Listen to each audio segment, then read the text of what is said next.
أعوذ بالله من الشيطان الرجيم. بسم الله الرحمن الرحيم. قيل ادخل الجنة قال يا ليت قومي يعلمون بما غفر لي ربي وجعلني من المكرمين وما أنزلنا على قومه من بعده من جند من السماء وما كنا منزلين إن كانت إلا صيحة واحدة فإذا هم خامدون. بسم الله الرحمن الرحيم، والصلاة والسلام على نبينا محمد وعلى آله وأصحابه وسلم تسليما كثيرا. سبحانك لا علم لنا إلا ما علمتنا إنك أنت العليم الحكيم. أستغفر الله الذي لا إله إلا هو الحي القيوم وأتوب إليه. اللهم انفعنا بما علمتنا وعلمنا ما ينفعنا وزدنا علما. biye kari suye hijriya bakele ani kemenani ani binani ani wolonfula shahru rabiul awwal ni hijriya san kalo sabana bi suye wasegina miladi nasara ka jate ba fulani mugani duru san kalo segina bi suye o bi sabani kelenai ambe dawda bugu masjid rajab ambo kono. a'udhu billahi minash shaitanir rajim. qila udkhulil janna qala ya layta qaumi ya'lamun ila akhir al-ayat. ni aya harbi ube sama dugu mogo munu ni ala ye ciden saba na ya ci kana dugu mogo ye ciden saba yin galon tigeya kala nyini kubu faga yere mumini do bora ce do bora fo dugu yoroja abake ka teliya kana ka ciden nonu ku deme ku shembentiya ku defa ko dugu mogo nonun kanu faga darisu temena anye ulu fo an ko fo dugu mogo ye ceyin faga min nana ka cide undeme ku defa dugu mogo ya faga tumame a fagara yoro min ila udkhulil jannata uqama yoronin be doari janna kono قال يا ليت قومي يعلمون. إمام ننكرا أكو هاري نكم مغوتون كان نندو كموندو بما غفر لربي نتيجي على ينكا جنوب من ينفع هاري نكم مغوتون كان نندو وجعلني من المكرمين نايم بلا مغو بونيالوني مغو كرامالونا alay bonyani karama min kenya ye junubu yafa min kenya ka bonyani karama min kenya kin fara mugo bonyale ni mugo karamale unka harin kam mugo tun kan nindo la nyele munye haru tun kan nindo u fana be fili bantia min na ka dabira ka kanda komin tumbe min ka ka fana na arjanna soro ayenin de fo tumamu ya fa ala ya do arjanna kuno ayenin de fo ka mugo ye. وما أنزلنا على قومهم من بعدهم من جند من السماء وما كنا منزلين. تمام نين فقرا نين كون يا رجال نصرو من ألاكم مغمون فنا يا فقا كم مغو وما أنزلنا على قومهم من بعدهم من جند أكو عليه فقالين كوفي ألاكو عليه ما كلبولو جيجي aka mogo ka ko abu halakide ama kelebolo jigi mina samai kabo sanfe ko abenu halaki wama kunna munzilina ale tummake nabe kelebolo jigi nunun no fere parce que ale nunun ka halakiri cogo bale bolo unun ka halakiri kanu ale bolo kateme ale ka kelebolo wuli sanfe ko akana nunu halaka masoma ama kelebolo yere bo sanfe ku kana nunu halaki awa to ke fana parce que nunun ka halakile kanu ale ma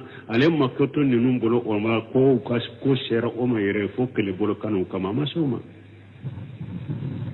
in kanat illa sayhatan wahidatan uka halakile make foye fo ala ya kamalika kirende nyamara kwa kapere ukadro kapere ukadro kamankambo uka fayjahum qamidun malikawum ye pere apere law kade sinyakele abeyu yere soro suye abe sara kadade ibn kasir ko qala allah lahu ako ala ko cheyma udkhulul jannata akuddo arjanna kono fadagalaha cheyndo arjanna kono tumami akamugo ya faqadru ala ko cheyma do arjanna kono addo arjanna kono fa huwa yurjaqu minha cheyimba ke ala bake ka cheyngar jage arjanna kono qad ajhaba Allahu anhu saqama ad-dunya wa hudunaha wa nasabaha alaye jinya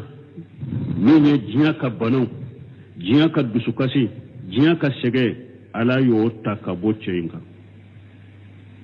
aya bo jinya ka banu ni jinya ka dusukasi ani jinya ka sege alaye cheyi ayo bella takabo cheyimboro qala qatadatu ko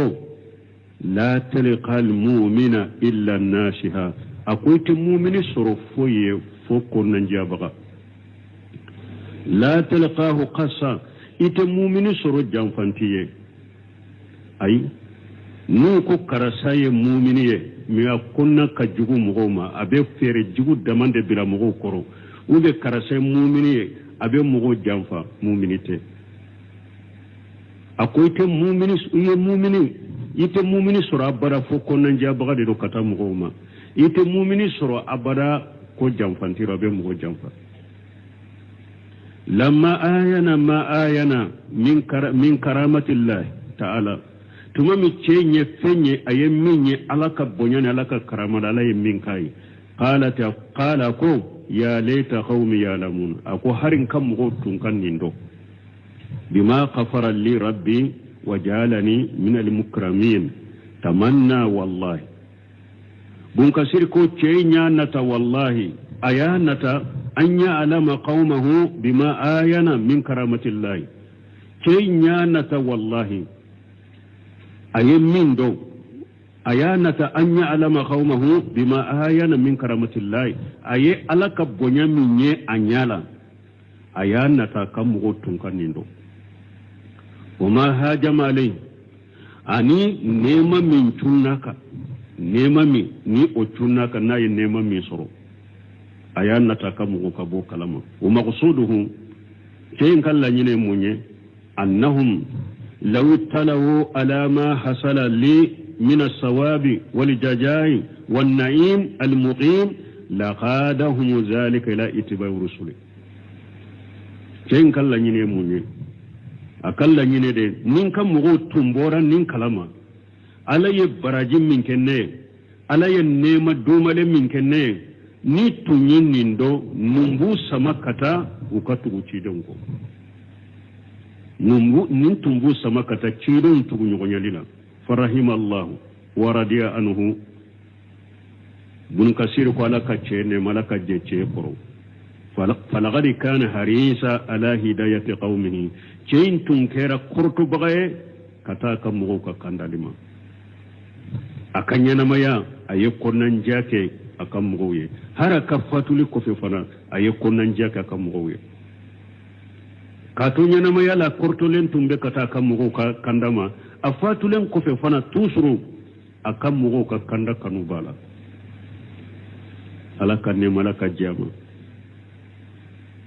وقوله وما أنزلنا على قومهم من بعدهم من جند من السماء وما كنا منزلين يخبر تعالى على بنك باريا مسمى كورتالينو أنه انتقم من قومه بعد قتلهم إياه قدبا منه تبارك وتعالى على بنك باريا هو على يتاجر سرا شيكا مغولا وكيلن كوفي كافغا على فنان جنغكتا كتاجر سرا ولا قدبا منه كدمي شيني كدمي على دمنا مسمي أهيرا كتاكورتا لندو الدمنا شيني عليهم أكم غنونك لأنهم كذبوا رسله وقتلوا وليه parce que nim dugu mo wiye alaka cide ngalon tigeya wiye alaka wali ju faga alaka jonuma to ni hadisa salim ben fana kade man aada li waliyan faqad ajantuhu bil harbi alako le alaka wali ju jonye alaka mo nyuma dro wali ju tawhid tigi mu'mini de ألا إن أولياء الله لا خوف عليهم ولا هم يهجنون الذين آمنوا وكانوا يتقون ألا قال ألا كوليجون سرنا توي دسوكا توي مي وليجو ألا كوليجو جوني مغمن اللي من يرى نو بسرا لني مؤمن ألا يسرنا بغد ألا كوليجو ويا alaka waliju min faga ويا alaka ciido ngalonte kaka waliju faga kaka mo nyuma faga kaka bis nyugo faga ala fana diminana ukoro ayulla jaba ala yore fa ko ale alaka jonyuma ale alaka bis nyugo ni mo yo ko ako ewa ale ala ila dunya ino tigite kelela de ko ini ale ala de be kelela sisa man aada li waliya faqad ajantuhu bil harb ni mo ni alaka jonyuma do ko idusukun kono ka kele ewa ala ko ale ala yi la dunya ewa ko ini ale ala be kele la de ini jonyuma inte kele na ni ala de be kele na bal ko to chogola ala diminano ko ku janga kata bal al amru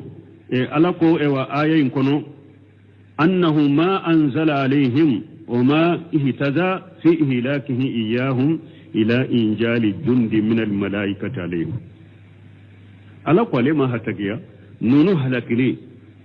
عليك ملكيا دو كلي بولو ملكيا دو جيجي كابو سامفي كو كان نونو هلكي دوغما قال ما هتكيا ولا بل الأمر كان أيسر من ذلك أكو كوتون كانوا عليه على بولو كتنوكا munu nyen ce yu faga ne alaka malikaw bok sanfe ku kana nunu halaki ne ala toke ku kan no ne ala bolo kateno oka wa qila duko wa ma kunna munjilina ay wa ma kunna nunazzilu lil malaikatan ala umami ija ahlakinahum bal nabasu alaihim ajaba yudammiruhum doko ayen tawsiri ko ala ko ne ala make nimbe malikaw jigi mantuka jamakuruka kuku halaki bal nabasu alaihim ajaba yudammiruhum ne ala bella jabade de chuma drumin bu gurja wa qila doko alimana fi qawli ta'ala kuma na laka kumala wama anzalna ala qaumihim min ba'di min jundi min as-samai ay min irsalati ukhra ilayhim aw ala kunni mugo ukam mugo halakilen kofe ne alama ke kombe cide ngure ci uma ni cide nguye cide munun galon to lutte menen kofe ne alama ke kombe cide ngure ci nunu made qala qatadatu qul fala wallahi ma ataba Allah qaumahu ba'da qatlihi ako wallahi alama kam mugo jelagi katubu nyinu fe ale faqali kofe in kanat illa sayhatan wahidatan wa ukahala kalimatu foye fomman kankele fayjahum khamidun uyu yaresuru suye qala ibn jarir al awwal as-safu metuman ibn jarir yen kuma fulafo ako kuma folo inde katene ka fonne alam make kombe malikaw jigi kanunu halati ay ka fonne alla de bek malika kele bolo bo samfe malikaw u kanunu halaki ay ne ala toke nunun ka ko kan no ne ala bolo ka teme oka ako bunjare ko de ka kene li anna irsalata la tusamma junda parce que cidon te wole ko kele bolo cidon te wole ko kele bolo wala donc kuma folo inde ka kene ne ala makke ko nin e wa moyi a fagalen ko fe ne ala makke kombe kele bolo bo sanfe malika bo sanfe ko kana ka mo halake ayi o kam mo halakile ka kanu ne ala makka teme oka ala ye malika kelende perew ka doro be ya yere soro suye ala yu be halake min to wodela odi ato anko hadama de min ye tawhidi tigi kono yana jugo yana kele yere kolosama anya misali jama fo kateme ka deme ika jian nafa bola ika lagara nafa bala ne ciya tigi tawhidi tigi ka kele ka kono ka jugo ya ika hera tala jiya ika hera tala lagara يا حسرة على العباد ما يأتيهم من رسول إلا كانوا به يستهزئون ألم يروا كم أهلكنا قبلهم من القرون أنهم إليهم لا يرجعون وإن كل لما جميع لدينا محضرون يا حسرة على العباد ألاكو يا جون كان نمشي جلي يا جون كان نمشي مانا يا جون كان نمشي لاغرا جون بن نمشي لاغرا ده منا ما ياتهم من رسول إلا كانوا به يستهزئون شيدن شمنا وما فو يتلون كنوية كغالون تيغا يا كاتلون كناي جو ينينكي نمشي بيه لاغرا ده ya jon kan nimisa yomal khama do parce que ciden simanuma fogo ciden galon tiga yaw bettirun ke kenai alamu yaraw ala ko yala uluma yewa kam ahlakina qablahum min alqurun uluma yewa ne ala ye jama chama mi halaki ulunye annahum ilayhim la yarjiun no jama munu halaki fana kubo jiyan kono utesagi kana jiya dunke umatuguni wallahi gara yala munum be ciidaw ngalon te ka tulunga ke no ciidaw nya aw maniye wayin kullu me abbe be lamma jami'u ladaina muhdaruna bebe hatagiya bebe hadariya ni ala qoro yawmal qiyamah bebe nan ni ala qoro an ibn abbas fi qawli ta'ala ka boy ibn abbas bulala ka kumala masamin qoro talendo ya hasarata ala libadi ay ya wayla libadi يا جونك هلكي وقال قتادة كو يا حسرة للعباد أي يا حسرة العباد على أنفسهم يا جونك النمساء ويركا ما دياتي من أمر الله ويألك كومين تنيا وفرتت في جنب الله يفارت منك على بطو فانفلالك فانفلالا يا أكا النمساء أكا قياما قتادة يا فنين شغلا وفي بعض القراءات يا حسرة على العباد على أنفسها يا جون كان نمسا ويركا بين نمسا ويركا الله غرب على أنفسها جون كان نمسا يركا الله غرب ومعنى هذا يا حسرتهم وندامتهم يوم القيامة جاء ينو عذابا ya don kan nimisa yawmal qiyamah do nu yalla jabaye unyana kayfa kajjabu rusulallahi wa qalafu amrallah ni jon yalla jabaye unyana qiyamah keneka uben nimisa ka fo cugudi aw nyeci de ngalon tigaya cugudi aw nyeci de soso cugudi anya alaka ci de ngalon tigaya cugudi aw nye alaka nyamurkan soso uben nimisa فإنهم كانوا في دار الدنيا المكجبون منهم كوتو جاكونو وتنكرا مغومنو نو وبتشيدة ونغلونتيا تشيدة ونغلونتيا بغنا بأولا كوتو جاكونو ما ياتيهم من رسول تشيدة شمنا أما إلا كانوا به يستهزئون أي يكجبونه ويستهزئون به ciden cima suma fu ye ciden ngalontiga yakkatilunke kenay wajhaduna ma ursila bihi min alhaqi ewa ala ye ciden cini cinyaminye ubo cinye impona webba oma ube ibba guba cinye makannan karya donc nin kade do yen ninke yama do ibe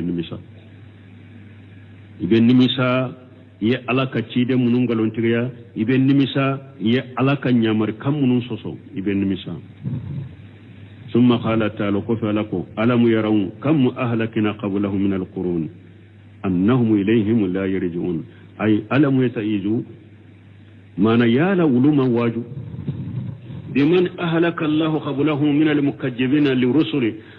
مغمون يتشيدون قالوا انت يا أولو ألا يقولوا هلكي يا لا علوما واجو أولويا وما واجو أولويا منو هلكي وما واجو أولويا كيف لم يكون لهم إلى هذه الدنيا كرة ولا أرجعة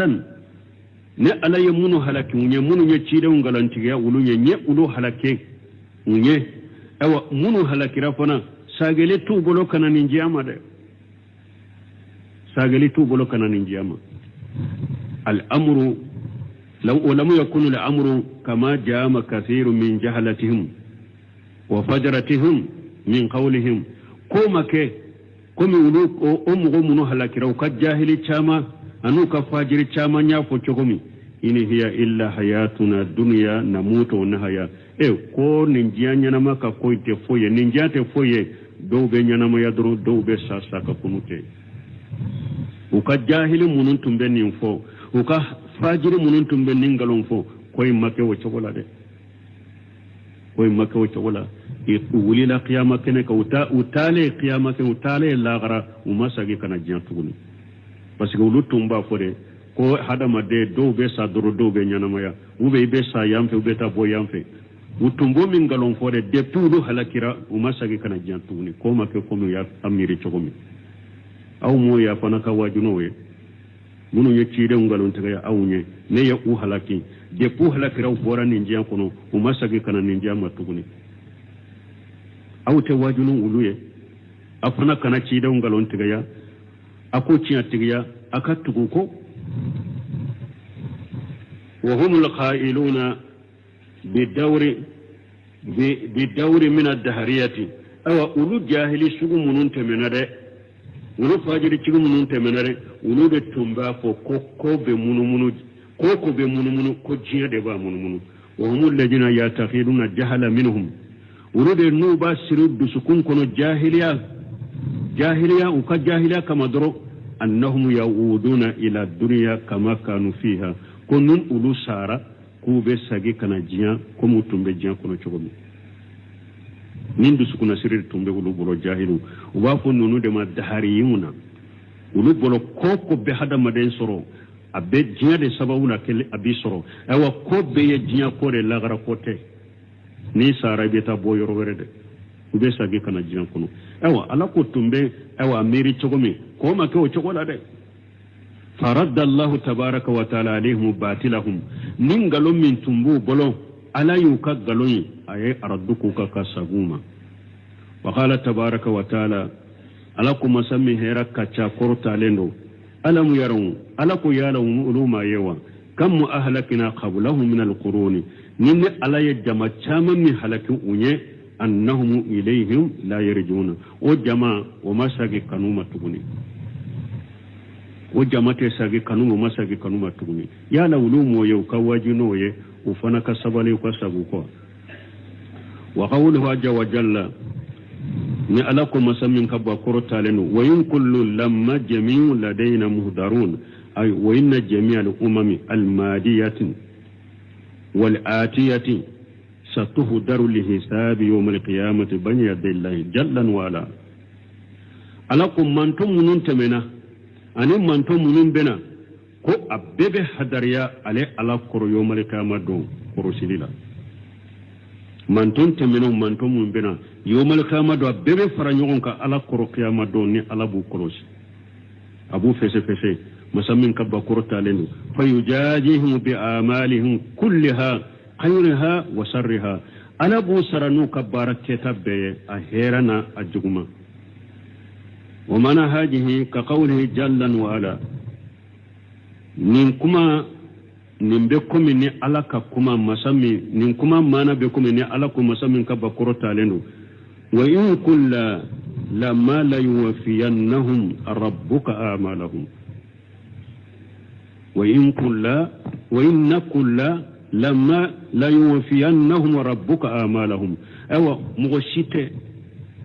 jama munun temenawo jama kulu munun benawo mugoshide te fo itige ala abe bekkelen kere saray ka barake tawla wa inna kulla lamma la yuwaffiyannahum rabbuka amalahum jama be mugo be ala bakkelen kelen abika saradda wi ka bara saradda fa kadimay wa qad ikhtalafa al-qurra'u في آداء هاج الحرف بن كثير كو قرآن كلام بغو كوي نيون سوسو ني آية ني حرفنا تقولا فمنهم من قرأ وإن كل لما بالتخفيف دوي آية كلا وإن كل لما كوكي بالتخفيف لا مو يتخفيف ميمو يتخفيف ما نشدة تالا فإنه أن إن للإثبات وأتجف أن مننا أو لين للإثبات سبتليه تقو سبتي ومن من سدد دون باللام ميم يشد كلا لما وجال إن نافيات donc nin tigi fe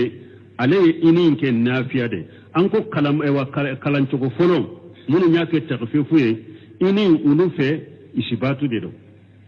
sabatili me kalan cogo fulan na munu ye shidda kala ini ulu fe nafiyatan gene de do walamma bimana illa bo nin tigun fe lamma imana ye munye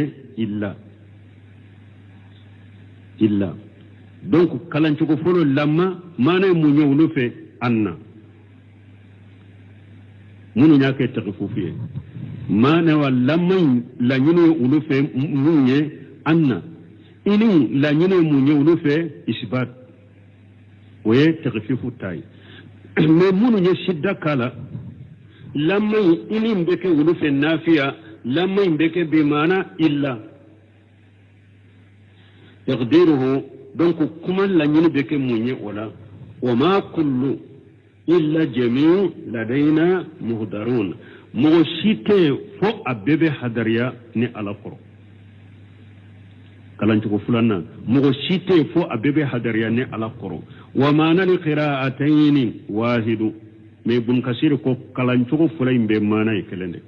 كلانتكو فلاين بي ومانا يكلندي والله أعلم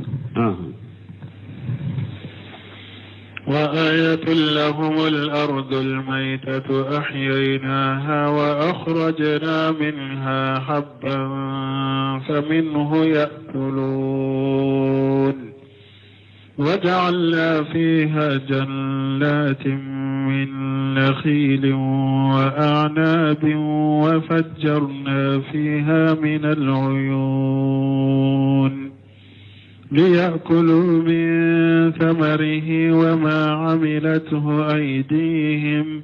أفلا يشكرون سبحان الذي خلق الأزواج كلها مما تنبت الأرض ومن أنفسهم ومما لا يعلمون abajan to leri la de nyaabe mantoro mina jolendu de wa ayatu lahum al-ard al-maytatu ala ko alaye dugu kolo jale dugu kolo ewa su dugu kolo sale ko alaye oke mugo munun be saka kunun nankariya dugu kolo jale afa ajale nde ya fatule nda sale nde ya jale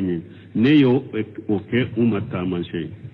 dugukolo sale ahyaynaha ne alaba nyanamaya wa akhrajna minha habba mbe fen kisemaw bo ala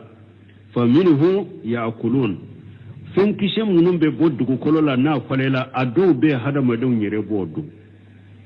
manya dugukolo salen min fulen ni nya salen ko fe ninne ala ba nyanamaya ka sanji jigaka ka falen fen ngwala falen fen munun ne hadamadenw yere ba dodu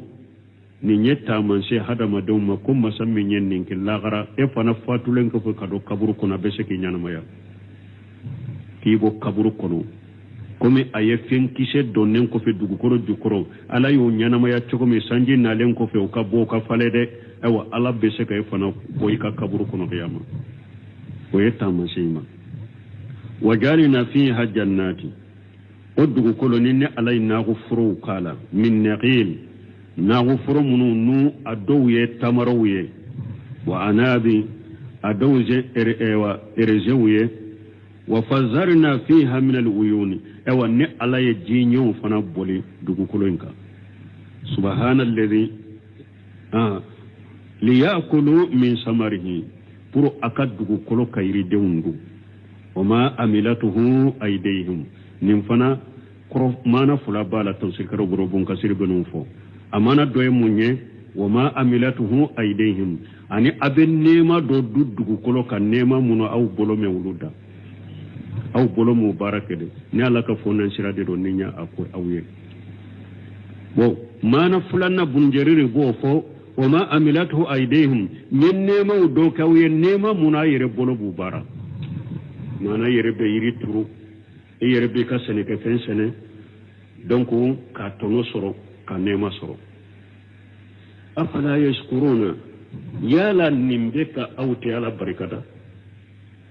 سبحان الذي خلق الأزواج كلها سنب عليه مسمى أي النونيا في النونيا بدا مما تنبت الأرض دغكلو بفنو في مفله أيا نونيا سوغو بدا ومن أنفسهم أني أويره هذا مدن يره على النونيا هذا مدن نونيا سوغو بدا ومما لا يعلمون أني على يفون دو دايره كوكن نونيا چامanye min munu أو تولو دو يره alaka damfen kacade aw tewdu do yere da alaka damfen do be hadama den tudu do o bun kasir kunni ayat tawsirila wa ayatul lahum ay dalalatu lahum ala wujudi sani ala kunni ala ya ku mata manse ko damba sabbe dilamba be wa qudratihi tamati ani bewa nye dugukolo ke tamanse ni alaka seba ya dafalila wa ihya'il mauti wa ihya'il mauta ani su nyana malila manya ne sam tamanse ke hada madunye tamanse munun bayira ko jinya ka fe munun fulenye dambaga bula dilambaga bula kele ani fulanna tamanse munun be alaka seba ya dafale nyirana sabana tamanse munun bayirana ko ala be se ka su nyana ma al ardul maytatu أي إذا كانت ميتة حاملة لا شيء فيها من النبات دغكولو سالين جمعي دغكولو منا جالندو ألان كولوندو فلن في شتاك فإذا أنزل الله تعالى عليها الماء ni ala ye jijigi dugukolo jalen kan ihtajat warabati dugukolo be lamga ni falen fiume abe bugu ka bo nyogonna wa ambatati min kulli jawdin bahiz abe falen fiume kelenkele abe falen fe nyumon abe ulubo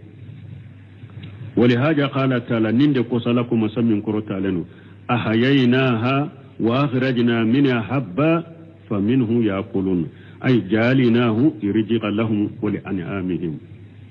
dugu kolen salen ko fe ni falen fe tala jale ni alabe jijigaka jimi ni alabe falen fe mbonaye ni falen fe mununu ulubo du kamba kuma garjage anu ka bawo falen fun do be wulu hada madan yere de bodu udo be u ka bawo de bodu wajalina fiha jannatin min nakhil wa anabi wa fajjarna fiha min al-uyun ay jalina fiha anhara sarihati fi amkinati yahtajuna ilayha ni ala yatamarun ni region ni ulu boni jinye ka ko bila du ko len ka fana ko munum be boli ni ulu fana bila dugu koloka no be bole kata yorola aw hatagilembe ko kaji kata yoromi liyakulu min samarihi puru dugukolo ani ninji abe yiriden munun bo ana a yiriden dun lamma imtanna ala khalqihi bi zadi zuru'i lahum tumami ala ye fonnan shiriya ke hadama donka ko ale ala de seneke fun bo uye atafa bi zikri shimari wa tanawwiha wa asnafiha ala ye munda oka min ye yiriden fana anu ka kalitanu kan noniya fana bole ala na nono fana danninka tuma me aya yiru la ko ale ala de seneke fun bo ayo fo o nema fo dan fun ka anana munda oka iri den fana nu ka kalce nu kan noniya chaman fana bole anano fana da oka ko ayo fana di hadama domma wama amilatu aidihim ay wama jaaka kulluhu illa min rahmatillahi ta'ala bihim la bi sayhim wala kaddihim wala bi hawlihim wa bi quwwatihim an kunni ne tafsiri fuloy bun kasir ko ma amilatu aidihim ay wama jaaka kullu illa min rahmatillahi ta'ala bihim awa nimbe te fonye uka fo alaka nema de nimbe ye uka la bi sayhum uluka ewa barate wala kaddihum uluka segente wala bi hawlihim uluka yelema nu kala halatu wa bi quwwatin uluka fangate ni Allah de nin ku yedro ka kuma nema ولهذا قال تعالى من قصلكم مسمين كرتارين أفلا يشكرون أو تعالى بركة أي فهل يشكرونه على ما أنعم به عليهم من هذه النعم هر هذا ما دون تونك على بركة لا ينموني هر هذا ما دون تونك على بركة على النعمة من فويه التي لا تؤد ولا تحصى نعمة من تشك جاته أدان تشك دوفنا هر تونك على بركة النعمة واختار ابن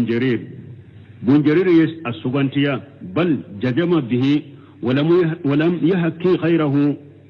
إلا اهتمالا بل عندنا من فو ابن جرير يقول لك بل أدنت لروكا دي أمو التنافو فو التنافو لي أقول أبسك دعايا ينكونو آية ينبسكتا مالكوني دانتغلي منك كآية ينكروك مني أمبنو فو لكو جمع أنما في قوله تعالى وما أملته أيديهم بمعنى الذي عليهم ما ينكي سبت لدي بمعنى الذي تقديره وكما لنين بكي جمعيسيسا ليأكلوا من ثمره pour akaddugu koloka iri dewndu o mimma amilatu aydihim anaka bolo ye mumbara aka iri dewndu ane aka bolo ye munumbara ay qarrasuhu wa nasabuhu aw yireye munun turu kujo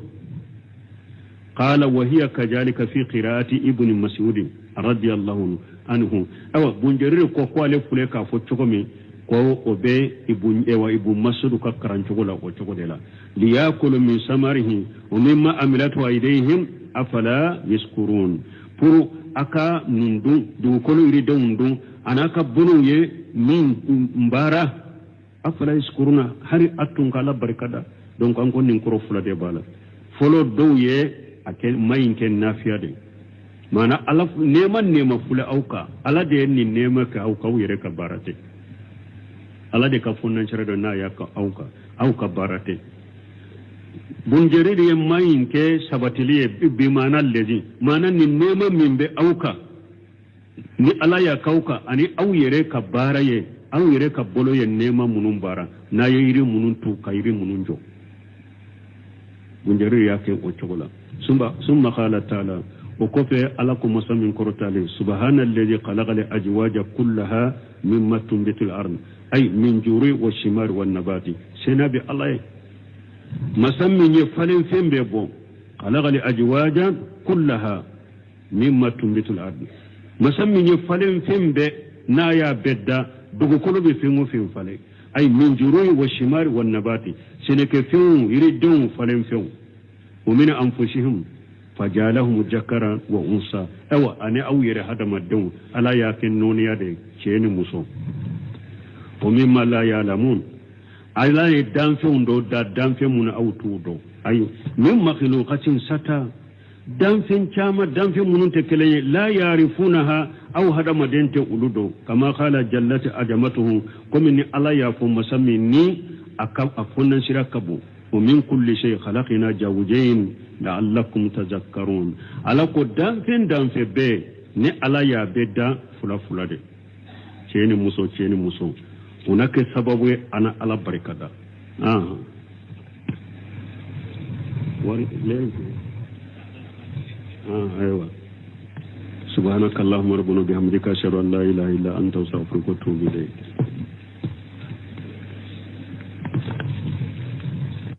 سورة ياسين آية مغنورة أعوذ بالله من الشيطان الرجيم بسم الله الرحمن الرحيم قيل ادخل الجنة قال يا ليت قومي يعلمون بما غفر لي ربي وجعلني من المكرمين وما أنزلنا على قومه من بعده من جند من السماء وما كنا منزلين إن كانت إلا صيحة واحدة فإذا هم خامدون بسم الله الرحمن الرحيم والصلاة والسلام على نبينا محمد وعلى آله وأصحابه وسلم تسليما كثيرا سبحانك لا علم لنا إلا ما علمتنا إنك أنت العليم الحكيم أستغفر الله الذي لا إله إلا هو الحي القيوم وأتوب إليه اللهم انفعنا بما علمتنا وعلمنا ما ينفعنا وزدنا علما biye karisuwe hijriya bakele ani kemenani ani binani ani wolonfula shahru rabiul awwal minye hijriya san kalo sabanay bi suinye washeginay miladi nasaraw ka jate ba fulani mugani duru san kalo shegina bi suinye o bi sabani kelenay ambe dawda bugu masjid rajab ambo kono a'udhu billahi minash shaitanir rajim qila udkhul al-janna qala ya layta qaumi ya'lamun ila akhir al-ayat ni aya harbi ube sama dugu mogo munu ni ala ye ci den saba na ya ci kana dugu mogo ye ci den saba yin galon tigeya kala nyinu kubu fagayre mumini do bora ce do bora fo dugu yoroja abake kateliya kana ka ci den nonu ku deme ku shembentia ku defa ko dugu mogo nonu kanu faga darisu temena anye ulufo anko fo dugu mogo ye cheyin faga min nana ka cide undeme ku defa dugu mogo ya faga tumame afagara yoro min qila udkhulil jannata uqama yoroni be doari janna kono qala ya layta qaumi ya'lamun tumame ninkera ako hari nkam mugo tunkan nindo kamundo bima qafara li rabbi ntigi alayenka junubu min yafa hari nkam mugo tunkan nindo wajalani min al mukramin nayim bila mugo bonyalewni mugo karamalewna alay bonyani karama min kenya ye junubu yafa min kenya ka bonyani karama min kenya kin fara mugo bonyale ni mugo karamale unka harin ka mugo tunkan nindo lanyile munye haru tunkan nindo ufana be fili bantia min na uka dabira uka kanda komin tumbe min ka uka ke uka ufana na arjanna soro ayinin de fo tumamu ya faqala ya do arjanna kuno ayinin de fo ka mugo وما أنزلنا على قومهم من بعدهم من جند من السماء وما كنا منزلين تمام نين فقرا نين كون يا رجال نصر من ألاكم مغمون فنا يا فقاكم مغو وما أنزلنا على قومهم من بعدهم من جند أكو عليه فقالين كوفي ألاكو عليه ما كلبولو جيجي أكم مغو كو أبو حلقي أما كلبولو جيجي من السماء kabo sanfe ko abenu halaki wama kunna munzilina ale tummake nabe kele bolo jigi nunun no fere parce que ale nunun ka halaki di chogo bale bolo unun ka halaki kan no ale bolo kateme ale ka kele bolo wuli sanfe ko akana nunu halaka masoma ama kele bolo yere bo sanfe ku kana nunu halaki awa to ke fana parce que nunun ka halakile kan no ale ma koto ninun bolo o ma ko shera o ma yere fo kele bolo kanu kama masoma in kanat illa sayhatan wahidata uka halakile make foye fo ala ya kamalika kirende nyamara ko ka pere ukadro ka pere ukadro kam kambo uka fayjahum qamidun malikawum ye pere a pere law ka de sinyakele abeyu yere soro suye abe sara kadade ibn kasir ko qala allah lahu ako ala ko cheyma udkhulul jannata akuddu arjanna kono fadagalaha cheyindo arjanna kono tumama kam go ya faqadru ala ko cheyma do arjanna kono adona arjanna kono fa huwa yurjaqu minha cheyin bake ala bake ka cheyin garjaga arjanna kono qad ajhaba Allahu anhu saqama ad-dunya wa hujunaha wa nasabaha alaye jinya minye jinya ka banu jinya ka dusukasi jinya ka sege ala yo takabo cheyinga aya bo jinya ka banu ni jinya ka dusukasi ani jinya ka sege alaye cheyin ayo bella takabo cheyin boro قال قتادة كو لا تلقى المؤمن إلا الناشها أقولت مؤمن صرفوي فوق ننجابغا لا تلقاه قصا إت مؤمن صرف جانفانتيه أي نوكو كرساي مؤمنيه ميا كنا كجوغو مغوما أبي فيري جوغو دمان دي بلا مغو كورو وبي كرساي مؤمنيه أبي مغو جانفا مؤمنيته akoyte mumini ite mumini sura abara fo ko nanja baga de kata mugoma ite mumini sura abara ko jamfantira be mugo jamfa lamma ayana ma ayana min karamatillah ta'ala tuma mi chenye fenye ayemminye alaka bonyane alaka karamala alay min kai qala ko ya laita qaumi ya'lamun ako harin kam mugo tun kan nindo بما غفر لي ربي وجعلني من المكرمين تمنى والله بنكسر كو تشينيا نتا والله ايانتا ان يعلم قومه بما آينا من كرامة الله تشينيا نتا والله ايمين دو ايانتا ان يعلم قومه بما آينا من كرامة الله اي alaka bonya minye anyala ayanata kam gotun kanindo وما هاجم عليه أني نيما من توناك نيما من ني أتوناك ناي نيما من صرو أيان نتاكمه كبو كلامه ومقصوده شيء كان لنين مني أنهم لو اتلوا على ما حصل لي من الصواب والجزاء والنعيم المقيم لقادهم ذلك إلى اتباع رسله شيء كان لنين مني akalla nyine de nin kam mugo tumbora nin kalama alaye barajin min kenne ala ye nema domale min kenne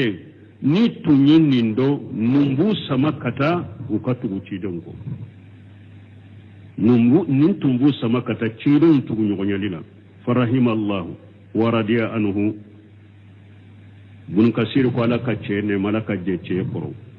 falaqad kana harisa ala hidayati qaumihi cein tun kera kurtu bagaye kata kam mo ka kandalima akanya namaya ayekonan jake akam moye hara kafatuli ko fe fana ayekonan jake akam moye katunya namaya la kurtulen tumbe kata kam mo ka kandama afatulen ko fe fana tusuru akam mo ka kanda kanubala ala kanne malaka jama وقوله وما أنزلنا على قومهم من بعدهم من جند من السماء وما كنا منزلين يقدر تعالى على بنك باريا مسمى كورتالينو أنه انتقم من قومه بعد قتلهم إياه قدبا منهم تبارك وتعالى على بنك باريا ko ale ala ye tajuru sara ce ka mugula o kelen ko fe kafaga ala fana yu janga kata ka tajuru sara wala qadaban minhu kadimi ceenye